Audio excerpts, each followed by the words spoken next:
supply chain, and in introduction part we have seen that how the supply chain management is emerged, what is the importance of digital age, information age. We all are into information age, and supply chain management and achieving perfect order is extremely important for us. Okay. So we will start with the next part, that is supply chain revolution. So what managers are experiencing today, we choose to describe the supply chain revolution and related logic, logistical reagents. That is revival, logistical revival, or new birth to the concept of logistics. So these are two massive shifts in the expectation and practice concerning the best practice performance of business operations are highly interrelated. However, they are significantly different as aspects of the contemporary strategic thinking. So, supply chain management consists of firms collaborating to leveraging a strategic positioning and to improve the operating efficiency. So, for each firm involved, the supply chain relationship reflects a strategic choice. A supply chain strategy is a channel arrangement based on the acknowledged dependency and collaboration. Supply chain operations require managerial processes that span the functional areas within the individual firms and link trading partners and customers across the organizational boundaries.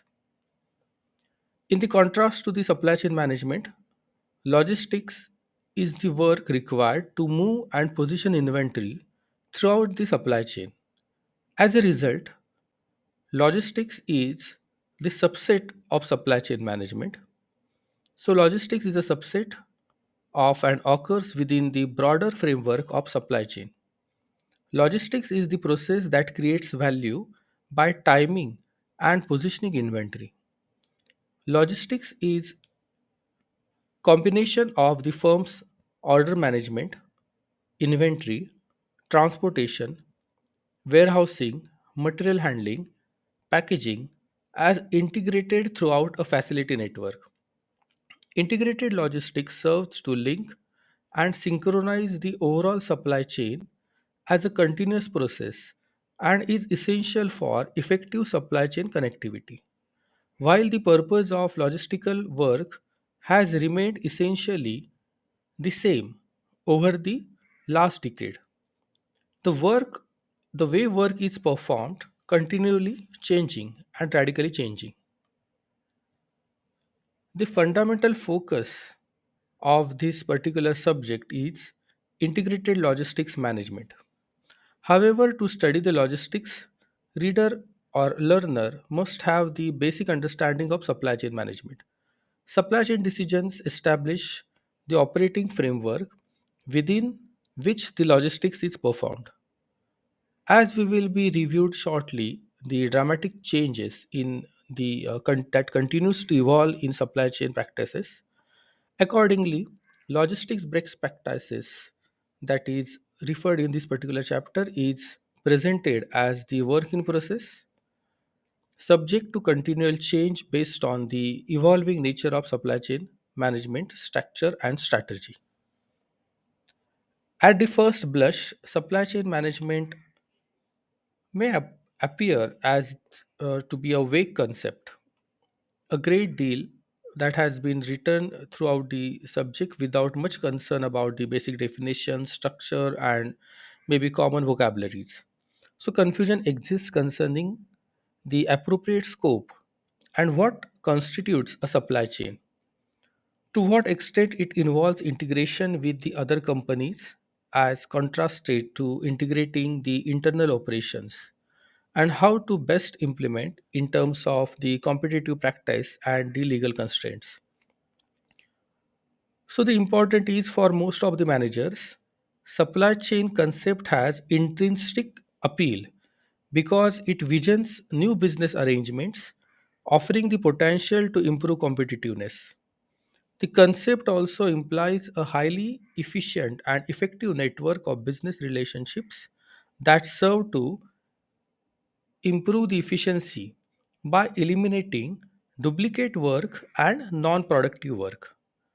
So, to understand the entire supply chain, understand various functions under the supply chain, understanding the functions which are creating value, and non productive work and duplicate work that should be eliminated. So, if we are going to achieve this, then we can achieve a perfect supply chain. Understanding more specifically what construct the supply chain revolution starts with a review of traditional distribution channel practices. So we need to understand how was the distribution channel traditionally was practicing their activity. So to overcome the challenges of commercial trading, firms develop the business relationship with other products and services companies to jointly perform essential activities. Such acknowledged dependency was necessary to achieve the benefits of specializations. Managers following the early years of the Industrial Revolution began to strategically plan core competency, specialization, and economy of scale. The result was realization of the working closely with the business was essential for the continual process. This understanding that no firm could be totally self sufficient contrasted to some of the earlier notions of vertical ownership integration. Acknowledged dependency between the business firms created the study, what commonly known as the marketing channel or distribution channel. And because of the high visibility of the different type of businesses, the early study of the channel arrangement was characterized by the classification based on specific roles performed during the distribution process. For example, a firm may have been created to perform the value added services called wholesaling. Firms doing the business with a wholesaler had expectations concerning what services they would receive and the compensations that would be expected to pay. In depth study of specific activities quickly identified the necessity of leadership, a degree of commitment to coordination among all the channel members, and means to resolve the conflicts. Scholars who conduct the research in the channel structure and strategy develop typologies to classify the observable practices ranging from a single transaction to highly formalized continual business relationships. The bonding feature of the channel integration was rather vague concept that involve all involved would enjoy the benefits as a result of cooperating. However, primary role to a lack of high quality information, the overall channel structure was postured on the adversarial foundation. When push came too slow, each firm in the channel would first and foremost focus on its individual goals. Thus, in final analysis, channel dynamics were more often that not characterized by a dog eat dog competitive environment. So, during the last decade of 20th century, channel strategy and structure began to shift radically. Traditional distribution channel arrangements moved towards more collaborative practices that begin with the rapid advancement of computer and information technology transfer and then accelerated the advent of the digital business transformation. The connectivity potential of the internet served to facilitate the new vision. So, with the introduction of supply chain revolution, now just watch the screen. This is the famous generalized supply chain model. So, this was invented by the Michigan State University. So, the general concept of integrated supply chain is typically illustrated by a line diagram that links the practicing firms into the coordinated competitive unit. So this particular figure illustrates a generalized model adapted from the supply chain management program at Michigan State University. The context of an integrated supply chain is multi-firm collaboration within a single framework of the key resources and the constraints. Within this context, supply chain structure and strategy result from the efforts to operationally align an enterprise with the customers as well as the supporting distributive and supplier network to gain the competitive advantage. Business operations are therefore integrated from initial material purchase to delivery of product and services to the customers. Now, there are various networks, or you can say firms. So, first, it starts with the materials. So, from where we are getting the raw materials. Then, next column, you can see the small and large network of suppliers. So, material is extracted from the resources and through the supplier network, it is transferred to the integrated enterprise, that is company. This can be done through the procurement process. After purchasing, there is manufacturing. So, raw materials are converted into finished goods, and then the finished goods can be kept in various warehouses like market distribution. After integrated enterprise, you can see the distributor network. So, the finished goods can be distributed to the last column, that is end customers, through the distributive networks, and this distribution network may be comprises of the chain of various wholesalers and retailers. At the top you can see relationship management. So what is flowing throughout the supply chain?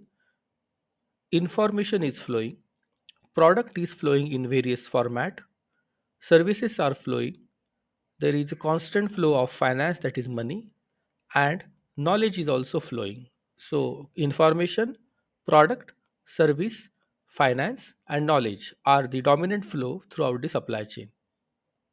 And capacity, information, core competencies, capital and human resource constraints are at the base of the supply chain.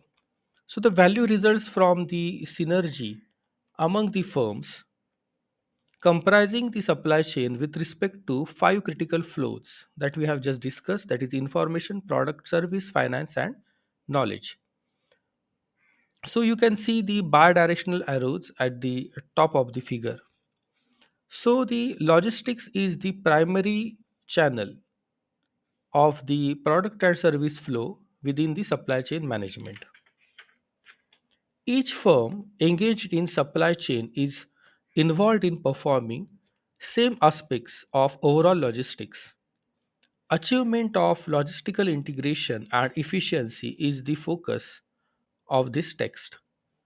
The generalized supply chain management illustrated in this particular figure logically and logistically links a firm and its distributive and supplier network to the customers. The message conveyed by this figure is that the integrated value creation process must be aligned and managed from the material procurement to the end customers product or service delivery. So the integrated supply chain perspective shifts traditional channel arrangement from loosely linked group of independent business that buy and sell inventory to each other towards a managerially coordinated initiative to increase the market impact, to improve the overall efficiency, and continuous improvement and competitiveness. In practice, many complexities serve to cloud the simplicity of the illustrating supply chain as the directional line diagram. For example, many individual firms simultaneously practice in multiple and competitive supply chain. To the degree that a supply chain become the basic unit of competition, firms participating in multiple arrangements may confront loyalty issues related to confidentiality and potential conflict of interest. Another important factor that serves to add the complexity to understanding the supply chain structure is high degree of mobility and change observable in typical arrangements. It is interesting to observe the fluidity of the supply chains as firms enter and exist without any apparent loss of essential connectivity. For example, a firm or the service supplier may be actively engaged in supply chain structure during the selected times, such as peak selling session and not during the balance of a year. Now, the overarching enabler of the supply chain management is information technology, that is IT. In addition to the information technology, the rapid emergence of supply chain arrangements is being driven by five related forces. These are integrative arrangement, responsiveness, financial sophistication, globalization, and fifth is digital transformation. These forces will continue and foreseeable future to drive the supply chain structure and strategy initiatives across the most industries. So we'll see a brief discussion of each of the supply chain drivers provides a fundamental information and foundation to understand the challenges of supply chain management, places on extracting the logistical performance. So we will see the integrative management, responsiveness, financial sophistication, globalization, and digital transformation. So first we'll start with the integrated management. Across all aspects of business operations, attention is focused on achieving improved integrative management. The challenge to achieving integrated management results from the long standing tradition of the performing and measuring work on a fundamental basis. Since the Industrial Revolution, achieving best practice has focused managerial attention on functional specialization. The prevailing belief was the better the performance of a specific function, greater is efficiency of the overall process. For well over a century, this fundamental commitment to the functional efficiency has driven the best practice in the organizational structure, performance measurement, and accountability. In terms of management, firms have traditionally been structured into departments to facilitate the work focus, routinization, standardization, and control. Accounting practice was developed to measure the fundamental performance. Most performance measurement focused on individual functions. Two examples of common functional measurement are the cost per unit to manufacturer and cost for the hundredweight to transport. Cross functional measurement and allocations were typically limited to cost the common to all the functional areas of work such as overload, labor, utilities, insurance, interest, and so on. The fundamental challenge of integrated management is to redirect the traditional emphasis on functionality in an effort to focus the process achievement. Over the past decades, it has been increasingly apparent that functions individually performed best in action do not necessarily combine or aggregate to achieve the lowest total cost and highly competitive process. Integrative process management seeks to identify and achieve the lowest total cost by capturing trade-off that exists between the functions. To illustrate, using a logistical example, a firm might be able to reduce the total cost to serve a customer As a result of spending more for faster dependent transportation, because the overall cost to the inventory associated with the process may be reduced by an amount greater than being spent on the premium transportation. The focus of integrated management is lowest total process cost, which is not necessarily achievement of the lowest cost for the function included in the process. So the concept, yes, the concept of trade-off and the goal of the lowest cost have the logical appeal. While the simple managers continue to find the identification, measurement, and implementation of a process to minimize the total cost, a difficult task in a day-to-day operation. The unavailability of process performance data and the cost measures capable of the quantifying the cross-functional trade-off serve to stimulate the development of such integrative tools as the total cost analysis, process engineering, and activity-based costing, that is ABC. So, three important phases of the supply chain logic resulted from increasing or increase the attention to integrate the management are: first is collaboration, second is enterprise extension, and third is integrated service providers. So, we will see these three important phases one by one. First is collaboration. Remember, still we are learning the integrative management. That is first point, integrative management. So in that integrative management, we are learning collaboration, integrated service providers, and enterprise extension. So we'll start with integration. Sorry, we'll start with collaboration. So as discussed earlier, the history of business has been dominated to desire to cooperate, but always couch within a competitive framework. Whereas competition remains to dominant model, guiding free market economies, and increasingly importance of collaboration that has positioned the supply chain as the primary unit of competition. In today's global economy, supply chain arrangements compete with each other for the customer loyalty. Supply chain dominated by Sears Holding, Target, Walmart may direct competitors in many markets. Similar supply chain alignments can be observed in industries ranging from the entertainment to food to mobiles to chemicals. The global strategic reach to limited logistics services is an example that complexity of modern supply chain management. Garments are manufactured throughout the world and are sold in the fashion seasons to the US consumers.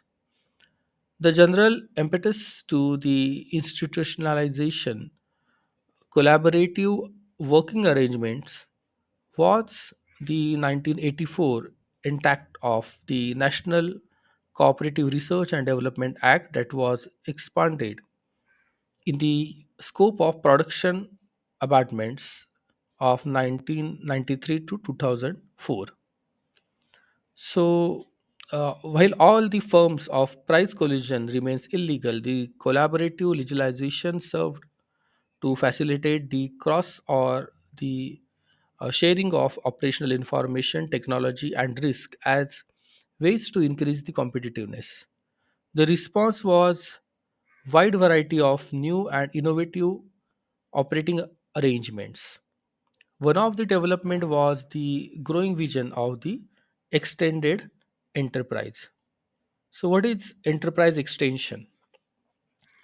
So the central thrust of enterprise extension extended managerial influence and control beyond the ownership boundaries of a single enterprise to facilitate the joint planning and operations with the customers and supply. And the fundamental belief is that collaborative behavior between the firms that integrate processes will maximize the customer impact, reduce the overall risk, greater the improve efficiency, and enterprise extension builds on two basis paradigms, that is information sharing and process specialization. Now the information sharing paradigm. It is the widespread belief that achieving a high degree of behavior requires the supply chain participants voluntarily share the operating information and jointly plan strategies. The scope of cross enterprise collaboration should span beyond the sales history to conclude the detailing promotion, new product introduction, and day to day operations. It is important to emphasize that information sharing to support the collaboration must be limited to the historical or even accurate current sales data. Of greater importance is willingness to share information about the future strategic initiatives to facilitate the joint operations. The guiding principle is that information sharing is essential among the supply chain participants to collectively do the things customers demand faster and more efficiently. Next is the process specialization paradigm. So it is committed to focusing the collaborative arrangements on planning joint operations with the goal of eliminating the non-productive and non-value adding redundancy by the firm in a supply chain.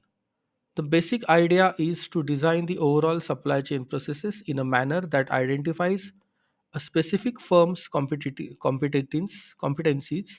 along with the responsibilities and accountability to perform each element of essential work in a manner that maximizes the overall results. Firms participating in a supply chain have specific roles and share strategic goals. Sharing information and joint planning can reduce risk related to the inventory positioning. Collaboration can eliminate duplicative or redundant work such as repetitive quality inspection by redesigning and empowering a specific number of supply chain to be fully responsible and accountable.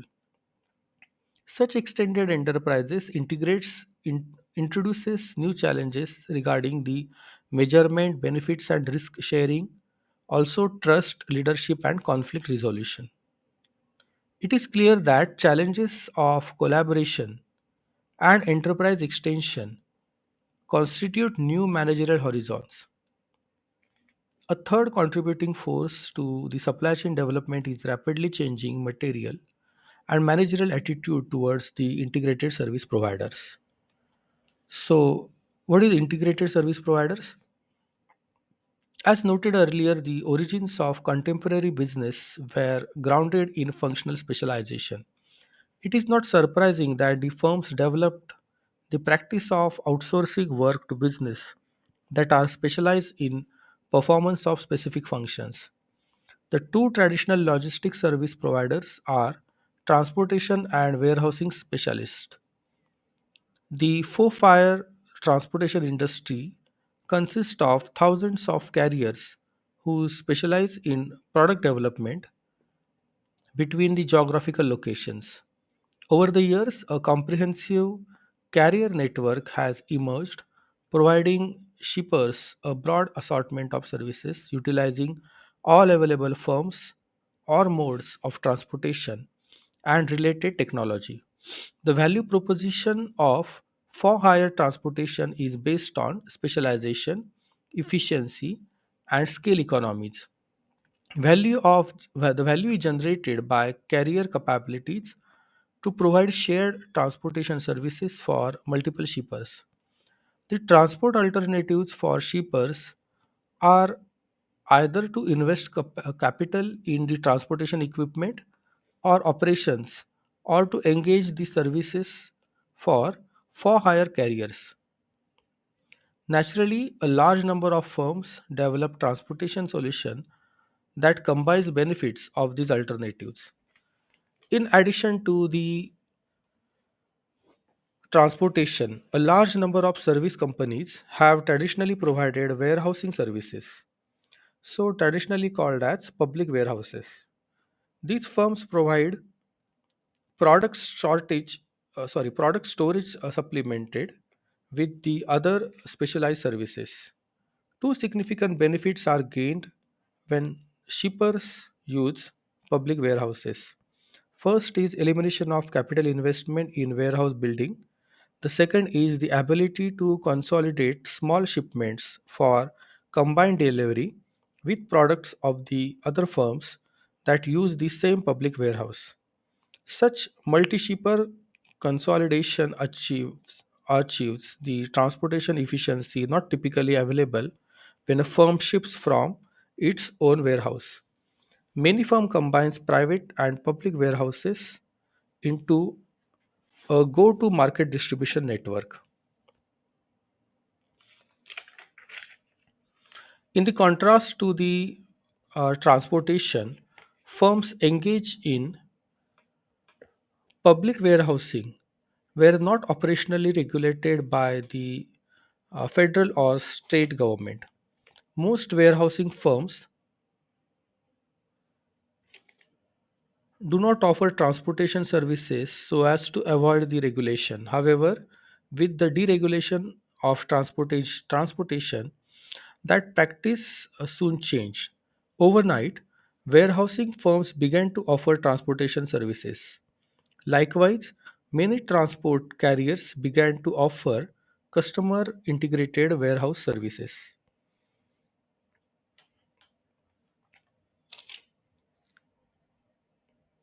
The common name used throughout the industry to describe the integrated service provider, that is ISP, is third party and fourth party logistics, that is 3PL or 4PL. In general sense, integrated service providers are commonly classified as being either asset or non-asset based.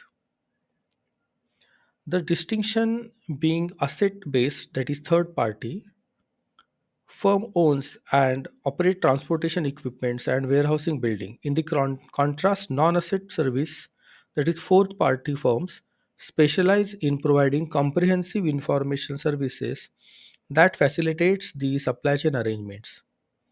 The fourth party service providers arrange services, often integrating third party assets, operates on behalf of their customers. As discussed, the advent of collaboration, extension enterprise visioning, and increased availability of integrated service providers combine to drive radically the new supply chain solutions. The idea or notion shared and synergized benefits serve to solidify and importance of relationship between the firm's collaboration in the supply chain. The extended enterprise logic stimulated vision of increased efficiency, effectiveness, and relevance as a result of sharing information, planning, and operational specialization between the supply chain participants. The deregulation of transportation served as a catalyst for development of integrated service providers. This development served to redefine the expand the scope of specialized services available to facilitate the supply chain operations. In combination, these three drivers help to create the integrated supply chain management. They are served to identify and solidify the strategic benefits of integrated management. They combine, reinforce the value core competency specialization, and cast the challenges and opportunities of creating virtual supply chain. Now, after this, in the next session, we will learn about the responsiveness. So, there are two models of responsiveness. One is anticipatory based business model, and another is responsiveness business model. So, these are more oftenly popularized as push and pull approaches. Then we will learn about postponement, then manufacturing postponement and geographic postponement. After that, there are concepts like financial sophistication. So, three important concepts in financial sophistication: cash to cash conversion. So, in any supply chain, if you are investing money, then those money will be converted into the products, and again when we are selling those products to the customers and we are getting our money back, so the products are converted into cash. So what is the cycle time for cash to cash convergence, what is dwell time minimization, and what is cash spin?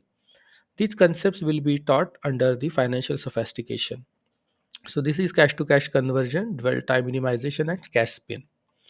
After that, what is the impact of globalization on supply chain management, and what are the current issues in supply chain management? This will be taught in the next lecture.